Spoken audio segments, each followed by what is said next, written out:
আমার নাম আমিত। অনার্স তৃতীয় বর্ষে পড়ছি। আমার ছোট বোনের নাম মিতা, সে অনার্স প্রথম বর্ষে পড়ে। আমরা দুই ভাই বোন একই বিশ্ববিদ্যালয়ে পড়ছি। আমাদের ক্লাস 11টায় শুরু হয়। আমরা দু ভাই বোন একসাথেই বিশ্ববিদ্যালয়ে যাওয়া আসা করি। আমাদের বিশ্ববিদ্যালয়ে যাওয়া আসার সুবিধার জন্য বাবা একটি মোটরসাইকেল কিনে দিয়েছেন। আমি মোটরসাইকেল চালাই আর আমার বোন মিতা আমার পেছনে বসে। এভাবেই আমরা বিশ্ববিদ্যালয়ে যাতায়াত করি। আমাদের আব্বু আর আম্মু দুজনেই চাকরি করেন, তাই তারা প্রতিদিন সকাল 8:30টার সময় অফিসের উদ্দেশ্যে বাসা থেকে বাহির হয়ে যান। আব্বু আর অফিসে যাওয়ার পরে আমি আর আমার বোন গোসল করে রেডি হয়ে বিশ্ববিদ্যালয়ে যাই। আমাদের বাসায় শুধুমাত্র একটি কমন বাথরুম থাকায় প্রথমে আমার বোন গোসল করে রেডি হয়ে যায়, তারপর আমি গোসল করে যাই। সাধারণত মেয়েদের রেডি হতে একটু বেশি সময় লাগে, তাই আমার বোন প্রথমে গোসল করে। আমরা দু ভাই বোন বিশ্ববিদ্যালয়ে যাওয়ার পর বাসায় তালা দেওয়া থাকে। আমাদের সবার কাছেই বাসার গেটের চাবি থাকে। আমার আর মিতার ক্লাস শেষ হয় বিকাল 4টায়। 4:30টার ভিতরে বাসায় চলে আসি আমরা। আব্বু আর আম্মু সন্ধ্যা 6টা নাগাদ বাসায় চলে আসেন। নির্দিষ্ট একটা রুটিন অনুযায়ী এভাবেই আমাদের প্রতিটা দিন অতিবাহিত হচ্ছিল। কিন্তু একটি ঘটনা আমাদের ভাই বোনের জীবনকে সম্পূর্ণ বদলে দিল। প্রতিদিনের মতো সেদিনও আব্বু, আমি আর মিতা আম্মু একসাথে সকালে নাস্তা করলাম। আব্বু আর আম্মু রেডি হয়ে অফিসে যাওয়ার কিছুক্ষণ পরে মিতা গোসল করতে বাথরুমে ঢুকে বাথরুমের দরজা বন্ধ করে দিল। সাধারণত আমরা শাওয়ারের নিচে জামা কাপড় খুলে গোসল করি। আমার বোন মিতা ও তার জামা কাপড় খুলে শাওয়ার নিচে দাঁড়িয়ে গোসল করে। সেদিনও মিতা বাথরুমের দরজা বন্ধ করে দিয়ে ওড়নাটা খুলে পাশে রেখে দিল। তারপরে জামাটা খুলে যেই পাশে রেখে দিতে যাবে তখনই মিতার খেয়াল হলো বাথরুমের দরজার নিচ দিয়ে কোনো একটি ছায়া দেখা যাচ্ছে। মিতার মনে একটু ভয় করছিল, তবুও মিতা মনে করলো এটা আমার মনের ভুল হতে পারে। তখন মিতা শাওয়ারের নিচে দাঁড়িয়ে শাওয়ার চালু করে দিল। শাওয়ারের পানি মিতার মাথা ভিজিয়ে বুকের উপর দিয়ে বয়ে পাছাটা ভিজিয়ে দিয়ে নিচে পড়তে লাগলো।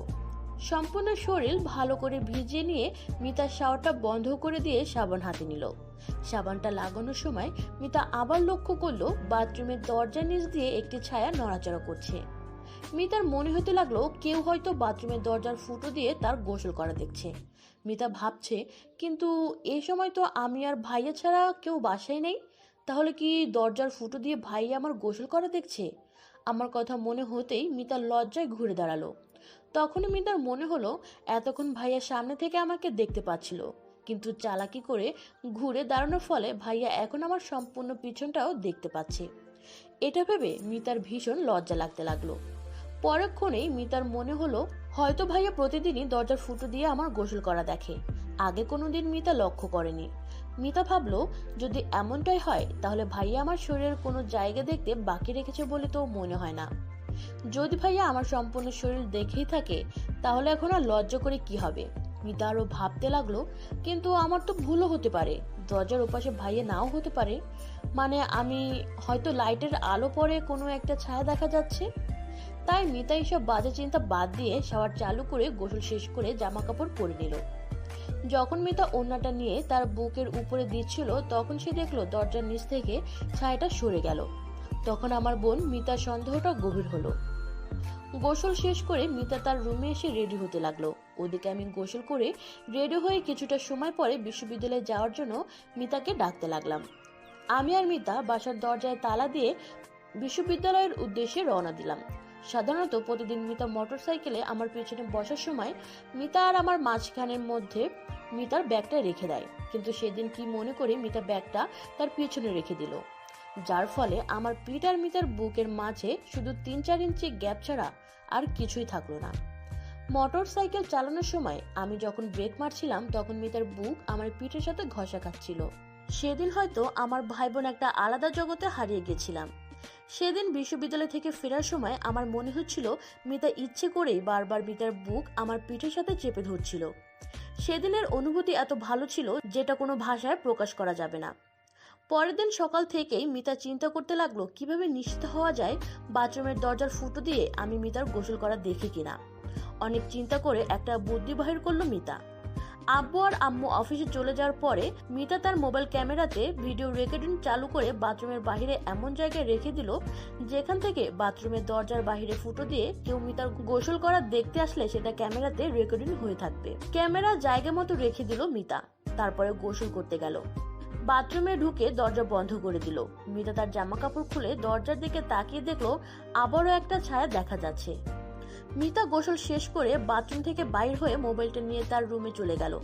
মিতা ভিডিওটা চালু করে দেখলো সে বাথরুমে ঢুকে দরজা বন্ধ করার কিছুক্ষণ পরেই আমি এসে বাথরুমের দরজার ফুটো দিয়ে দেখতে দেখতে নিজের ট্রাউজারটা হাঁটু পর্যন্ত নামিয়ে হাতের কাজ করতে লাগলাম।